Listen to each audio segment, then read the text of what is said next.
तुमची माणुसकी घरातील तिजोरी आणि तुमचे गोड शब्द त्या घरातील धन दौलत, शांतता घरातील लक्ष्मी, आत्मविश्वास घरातील देवस्थान आणि दुजाभाव विसरणे त्या घरातील तेजस्वी समयी.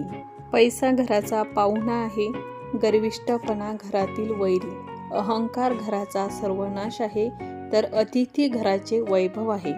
नम्रता घराची प्रतिष्ठा आहे, तर व्यवस्था घरातील शोभा आहे. समाधान घराचे सुख आहे, सदाचार घराचा सुगंध आहे आणि चारित्र्य संपन्नता घराची कीर्ती आहे. कर्ज होईल असा खर्च करू नका, पाप होईल अशी कमाई करू नका, दुःख होईल असे बोलू नका, चिंता होईल असे जीवन जगू नका आणि रोग होईल असे खाऊ नका.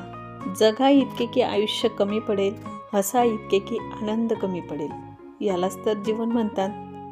तरी तर माझे सकाळचे सगळे कामं आवरून झाली का? तर नाही.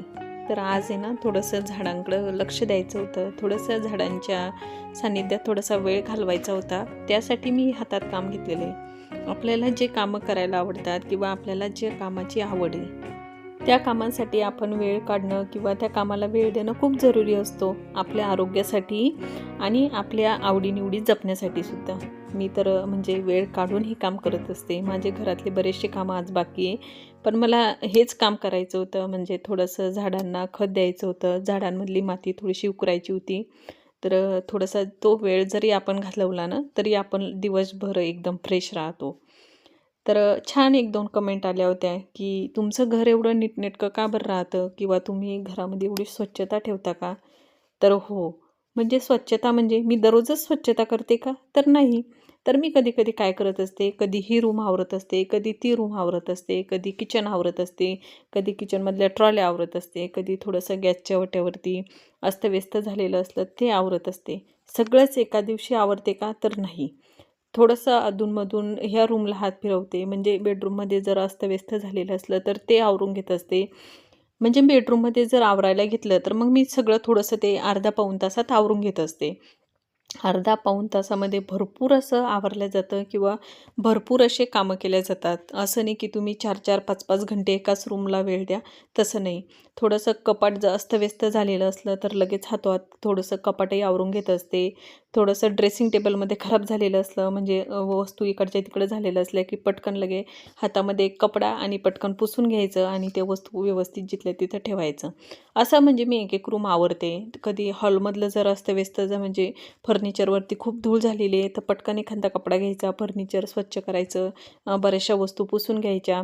असं म्हणजे मी थोडं थोडं आवरत असते. जर काही कपडे धुवायचे असले म्हणजे बेडशीट धुवायचे, सोफ्याचे कवर धुवायचे तर लगेच मग ते कपडे मशीनला लावत असते काढून. असं म्हणजे एक एक दिवस आवरत असते. सगळंच एका दिवशी आवरायला काढत नाही, कारण मग एकाच दिवशी जर काढलं तर आपल्याला जास्त लोडही येतो आणि आपण थकूनही खूप जातो. कारण एवढं घर आवरायचं म्हटलं ते सोपं नसतं. कारण सगळे कामं आहे ना मी घरीच करत असते. तर मग कधी-कधी ही रूम, कधी ती रूम म्हणजे जास्त आपण थकतही नाही, आपली एनर्जी चांगली राहते आणि आपल्याला फ्रेश पण वाटतं. जर एकाच दिवशी सगळे कामं काढले तर आपली एनर्जी थोडीशी डाऊन पडते. म्हणजे आपण त्या दिवशी एकदम थकल्यासारखं होतो.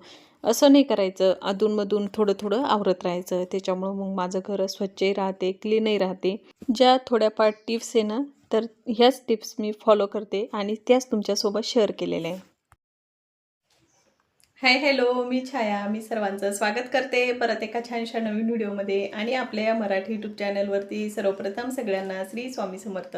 श्री स्वामी समर्थ, जय जय स्वामी समर्थ. सगळ्यांना आजचा दिवस छान आरोग्यदायी आनंदाचा जावो आणि तुमच्या मनातील सगळ्या इच्छा पूर्ण अशी स्वामीचरणी प्रार्थना करते आणि आजच्या एका छानशा नवीन व्हिडिओला सुरुवात करते. तर चला, इथं माझे घरातले सगळे कामं आवरून झालेले, म्हणजे घरातली झाडझूड, पोछा, कपडे हे सगळं करून झाले. तर बाहेरही आज थोडंसं झाडांना खत टाकलेलं आहे, पाणी दिलेलं आहे. थोडंसं म्हणजे झाडांची जी माती असते ना ती थोडीशी मी उकरून घेतलेली आहे. थोडंसं खत पाणी दिलेलं आहे. त्याच्यामुळं काय होतं, मग झाडे पण चांगली राहतात आणि झाडं लावले म्हणजे त्यांची आपल्याला काळजी घ्यावीच लागते. आणि आता थोडंसं कसं उन्हाळा लागलेला आहे, म्हणजे थोडीशी उन्हाळ्याची चाहूल सुरू झालेली आहे ना, तर झाडांना पण कसं पाणी म्हणजे रेग्युलर द्यावं लागतं आता उन्हाळ्यामध्ये. नाही तर मग काय होतं, झाडंही लवकर सुकतात आणि खराबही होऊन जातात. तर चला, सगळं आवरून झालेलं आहे. हे बघा, सोफा सगळं माझं एकदम घर आज क्लीन आहे. देवांश पण स्कूलमध्ये गेलेला आहे. तर चला किचन आज आहे ना, फ्रीजमधले थोडेसे डबे मला स्वच्छ करून घ्यायचे आहे. फ्रीज आहे थोडंसं क्लीन करायचं आहे. आणि मला आता थोडीशी भूक लागलेली आहे ना, तर मी आता झटपटचा एखादा नाश्ता बनवते, तसा तुमच्यासोबत सुद्धा शेअर करते. किचनमधलंही माझं सगळं आवरून झालेलं आहे बघा. स्वयंपाक झालेला आहे. सकाळी आज छान अशी मसाल्याची भाजी बनवलेली आहे बटाट्याची. तर चला मी पटकन काय करते, आता थोडासा नाश्ता बनवते आणि तसं तुम्हाला दाखवतेच. तर मी मिक्सरचा पॉट घेतलेला आहे आणि मी त्याच्यामध्ये ना थोडेसे पोहे ॲड करते. अशा पद्धतीने थोडेसे मी त्याच्यामध्ये पोहे टाकून घेतलेले. तर इथं मी हा रवा घेतलेला आहे. तर रवासुद्धा मी जवळपास 2 चमचे याच्यामध्ये ॲड करते. त्याच्यानंतर याच्यामध्ये ना थोडंसं चवीनुसार मीठ ॲड करायचं. याच्यामध्ये चवीनुसार मीठ ॲड केलं. तुमच्याकडे जर दही असलं तर दही टाकायचं. माझ्याकडे दही नसल्यामुळे याच्यामध्ये मी लेमन टाकते.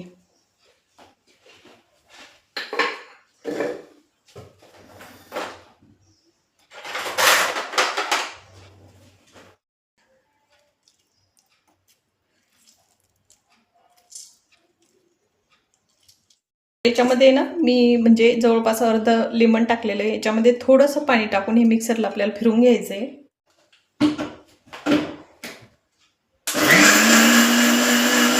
तर इथं मी ह्या पद्धतीनं असं ते फिरवून घेतलेलं आहे. मी एका प्लेटमध्ये हे काढून घेते.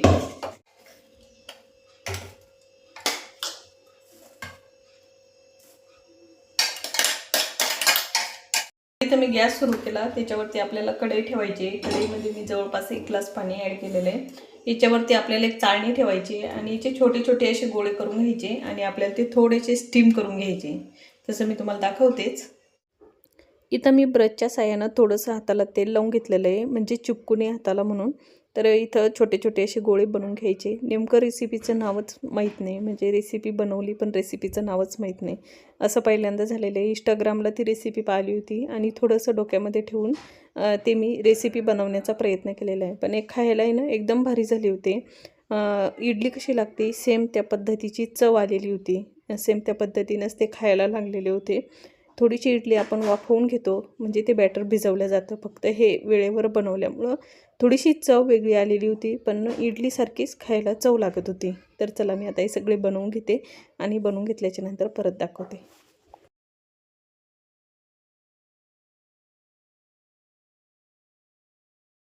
तर इथं कढईमध्ये जे पाणी टाकलं तर त्या पाण्याला उकळी आलेली आहे. तर इथं मी पुरणाची चाळी घेतलेली आहे. तुमच्याकडे जर स्टीमर असलं तर तुम्ही स्टीमरही वापरलं तरी चालते. थोडंसं ब्रशच्या साह्याने तेल लावून घेते अशा पद्धतीनं. याच्यावरती चाळणी ठेवून घेते. तर इथं मी हे जे छोटे छोटे गोळे बनवून घेतले ना, तर ते लगेच याच्यावरती ठेवून देते, कारण पाण्याला चांगली उकळी आलेली आहे. तर चला मी आता हे पटपट ठेवून देते.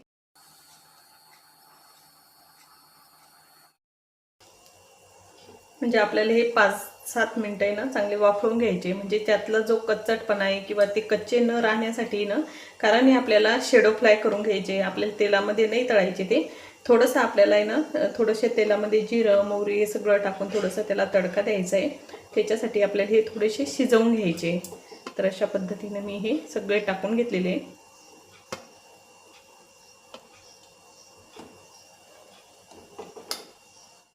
तर चला मी याच्यावरती झाकण ठेवलेलं आहे. चांगलं 5-7 मिनिटं मी होऊ देते आणि चांगले झाल्याच्या नंतर तुम्हाला परत दाखवते. तर इथं आता 10 मिनिटं झालेले आहे. तर मी आता हे झाकण काढून घेते आणि हे बघा एकदम मस्त असे ते वाफळ्या गेलेले एकदम छान. हे बघा थोडीशी साईज सुद्धा फुललेली आहे. तर मी आता हे थोडेसे थंड होऊ देते आणि मग याला तडका देते. तर इथं मी एक पॅन टेकवला.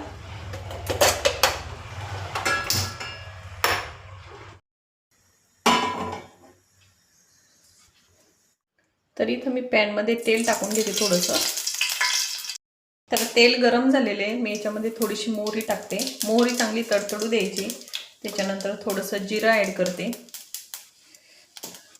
त्यानंतर मी त्याच्यामध्ये मिरची ॲड करते. त्यानंतर मी याच्यामध्ये सांबारसुद्धा ॲड करून देते. इथं आपण हे जे पोह्याचे छोटे छोटे गोळे करून घेतलेले ना, तर ते लगेच त्याच्यामध्ये ॲड करते आणि व्यवस्थित हे तेलामध्ये परतून घेते. तर इथं आता हे बनवून तयार झालेला आहे नाश्ता. एकदम मस्त दिसतोय, दिसायला एकदम भारी दिसतोय. छोटे छोटे इडल्या असतात ना तशा पद्धतीनं ते नाश्ता दिसतोय.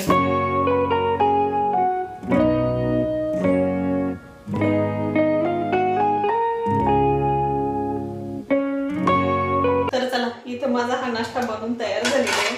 तर मी आता लगेच नाश्ता करून घेते आणि देवांशला मग काढून ठेवणार, झाकून ठेवणार त्याच्यासाठी. आणि मग तो स्कूलमधून आला ना, मग त्याच्यासाठी थोडंसं गरम करून त्याला मग खायला देणार. तुम्ही एखादी चटणी जरी बनवली ना याच्यासोबत तरी पण चालते. तर मी थोडासा श्वास घेते याच्यासोबत.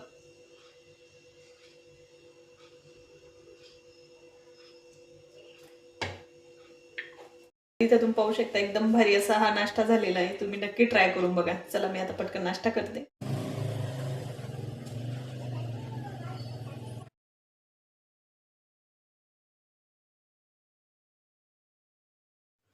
तर चला, इथं माझा आताच नाश्ता करून झालेला आहे. आणि मला आज आहे ना फ्रीज थोडंसं स्वच्छ करायचं आहे. फ्रीजमध्ये जे डबे आहे ना, म्हणजे फ्रीजमध्ये जे डबे ठेवलेले आहे ज्याच्यामध्ये मी भाजीपाला ठेवते, तर ते डबे बरेचसे रिकामे झालेले आहे. भाजीपाला संपलेला आहे.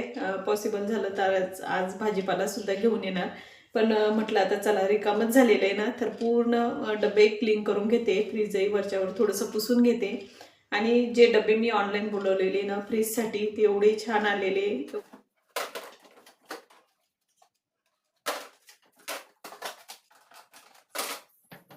तर ज्या डब्यांमध्ये थोडाफार भाजीपाला आहे ना, तर तो भाजीपाला मी काढून घेते आणि मग ते डबे सुद्धा घासून घेते.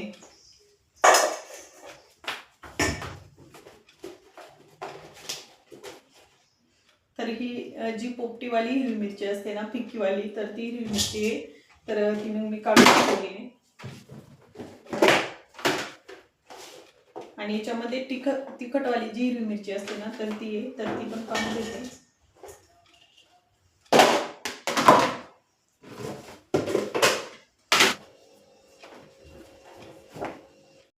तर इथं मी फ्रीजमधले पूर्ण डबे काढून घेतलेले आहे आणि पलीकडची साईड आहे ना, मग तिथंच घासून घेते, म्हणजे लवकर मग मला बाहेरच्या बाहेर. इथं जर बेसिंगमध्ये घासले ना खूप पाणी ना खाली पडतं, तर त्याच्यापेक्षा मग मी या साईडनं घासून घेते आणि लगेच मग पोर्चवर उन्हात वाळत टाकते. फ्रीजमधले बरेचसे ज्या वस्तू होत्या ना, तर त्या मी इथं काढून ठेवलेल्या आहे. तर पहिले ना हे डबे घासून घेते आणि त्याच्यानंतर मग फ्रीज स्वच्छ करते. तर चला,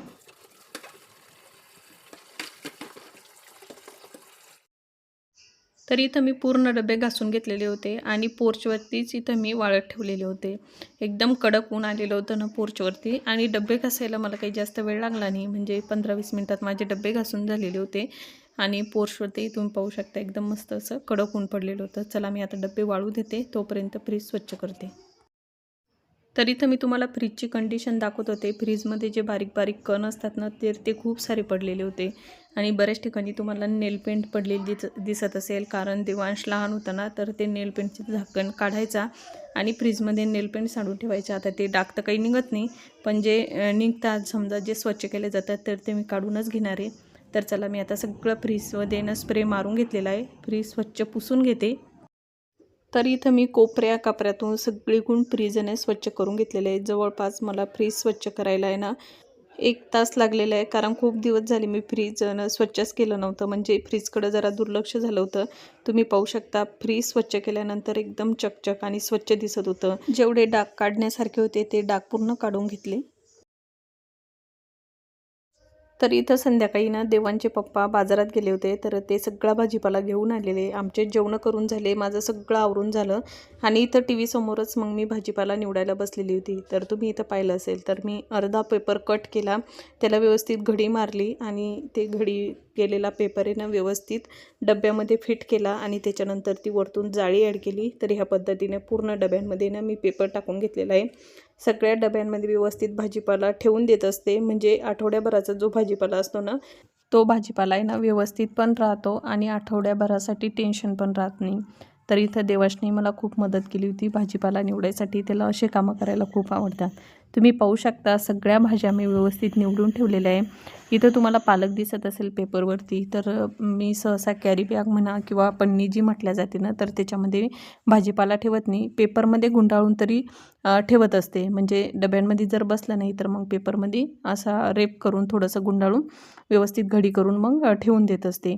तर सगळा भाजीपाला व्यवस्थित निवडून झाला. जिथल्या तिथं सगळे डबे व्यवस्थित फ्रीजमध्ये ठेवून दिलेले. आठवड्याभराचा जो भाजीपाला असतो ना, तो अशा पद्धतीनं व्यवस्थित निवडून ठेवत असते. त्याच्यामध्ये मी लसूणसुद्धा सोलून ठेवत असते. एखाद्या वेळेस आपण जर अद्रक जास्तीची आणली तर मग अद्रकीचे तुकडे करून ठेवत असते. म्हणजे आठवडाभर आपल्याला त्या वस्तूचं टेन्शन राहत नाही. तर चला, कसा वाटला तुम्हाला हा व्हिडिओ नक्की कमेंट करून सांगा. आय होप तुम्हाला माझा आजचा व्हिडिओ आवडला असेल. व्हिडिओ आवडला असेल ना, व्हिडिओला जरूर लाईक करा. भेटू अशाच एका छानशा नवीन व्हिडिओमध्ये. तोपर्यंत तुम्ही स्वतःची काळजी घ्या. श्री स्वामी समर्थ. सगळ्यांना बाय.